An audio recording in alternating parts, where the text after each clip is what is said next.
We've gone and done it, guys. We've gotten ourselves a non-learner approved motorcycle. You can hear it in my voice. I'm so f***ing excited about this. If you didn't already know, this is a 2017 Suzuki GSX-R 600. Yeah, this is my first proper ride. I brought it home at like 10 o'clock at night yesterday. That chain's a bit loose. Pitch black, in the dark, never ridden a super sport before.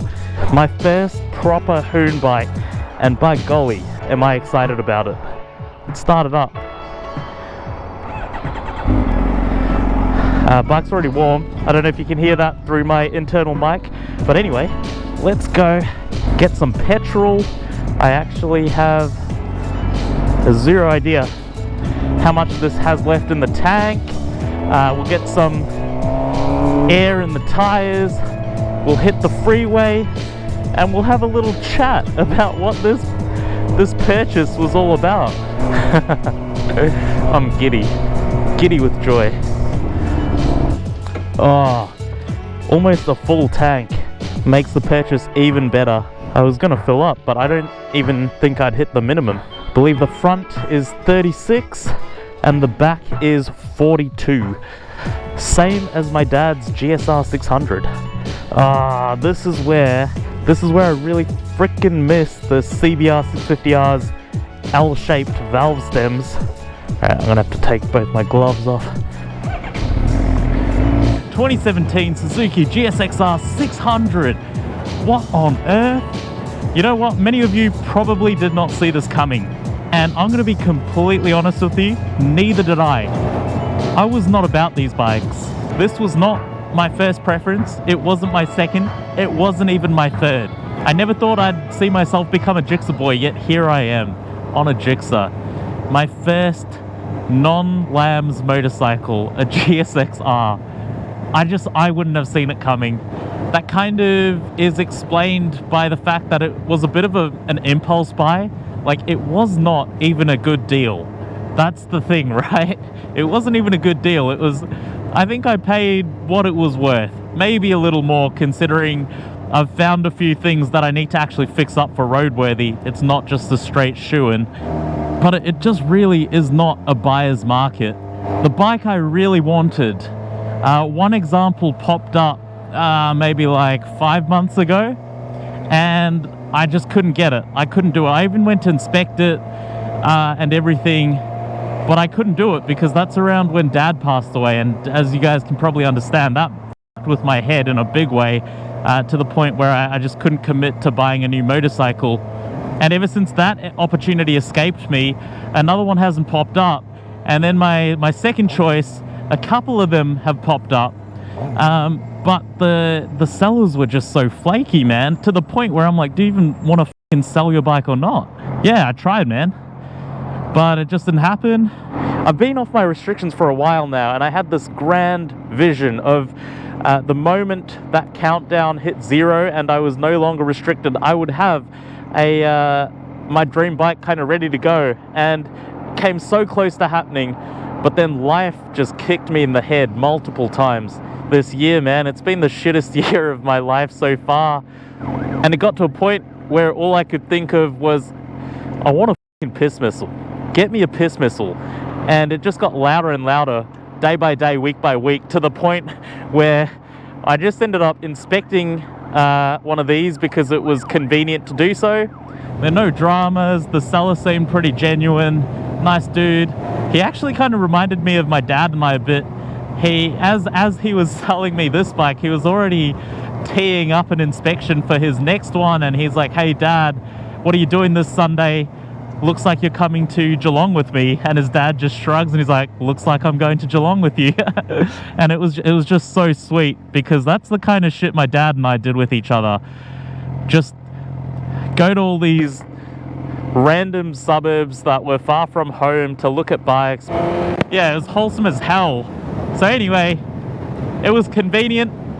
I was vulnerable. I was at a point in my life where all I could think of was piss missile, piss missile, piss missile, and I had the means to indulge that voice in my head without it being too much of an irresponsible financial decision. So I did it. that is the story of how I ended up with a GSXR 600. And no, it's not as romantic as a tale of if I had been enamored by these bikes since I was a kid and I was looking forward to getting one the moment I exited the womb. It's nothing like that.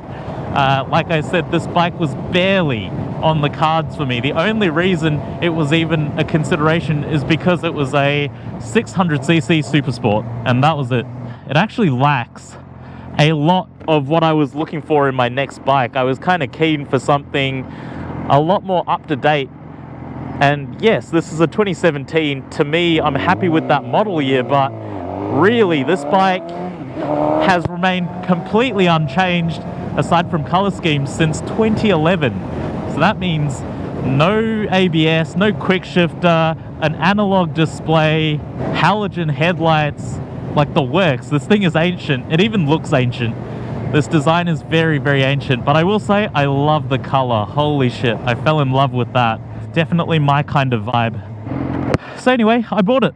Paid the money, I bought the bike, I brought it home, and I've booked in for a roadworthy, but this morning I kind of did a proper once-over on the bike.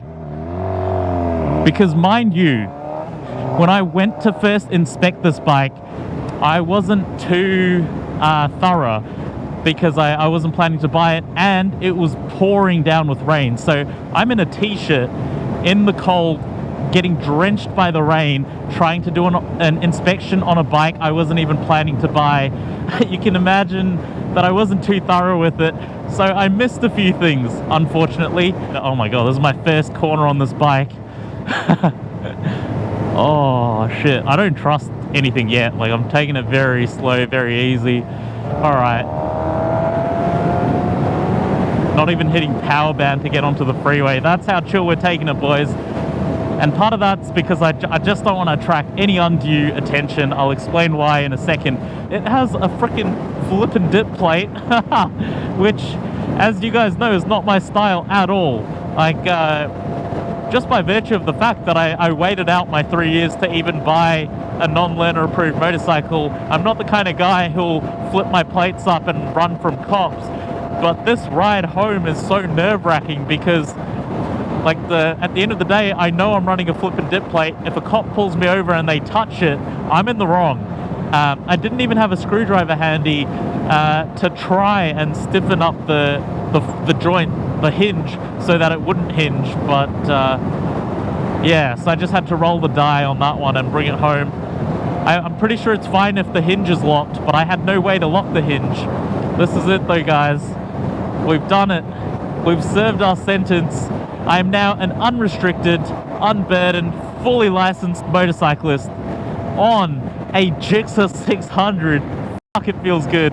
I didn't anticipate just how cool this bike would feel, man. I thought the 650R was pretty much it. But now I understand. Lowering the clip-ons alone doesn't really do much to the riding position. But once you've got this insane shift in the triangle, you really understand what it means to ride a super sport. Like, my arms are fully outstretched, they're much lower, they're almost at my knee level. Like, that's crazy to me, right? And my knees are very bent, my legs are high in the air. I kind of feel like I'm on the motorcycle, like I'm sitting on the bike. Whereas when you sit on a CBR 650R, a Ninja 400, or another learner bike, you very much feel like you're sitting in the bike. But compared to those, I feel like I'm sitting on this bike, like I'm on top of it. Oh my god, and you can like really just tuck in. It's very cool. Oh, I see another motorcyclist coming by. Hey, Daytona 675R. Give it to me. Complete transparency, guys. That is the bike I wanted. Not this, it's that. Far out. But instead I'm on this. And the crazy thing is, I'm not bad about it because this is still super exciting. If you've watched the channel for a while, you will know that my aim here is to experience as many motorcycles as possible. That's why I don't regret this in the slightest. Either way, at some point in my life, I was going to be riding a GSXR. It just happened to be much sooner than I thought it would be. Red line at 15k, baby. One day I'm going to do it. on an empty freeway, like 1 a.m. I just want to unleash it, hear it scream. But yeah, I just don't want to get arrested either. So we'll take this home. We'll get it as roadworthy as possible. We'll get the inspection done next week, get it transferred to my name, and we'll enjoy it. We'll enjoy it for, I don't know, maybe a few months, maybe a year. I don't see myself keeping it for too long, but by golly, am I going to enjoy this thing while I have it. All right, folks, enough yapping. Let's get to work.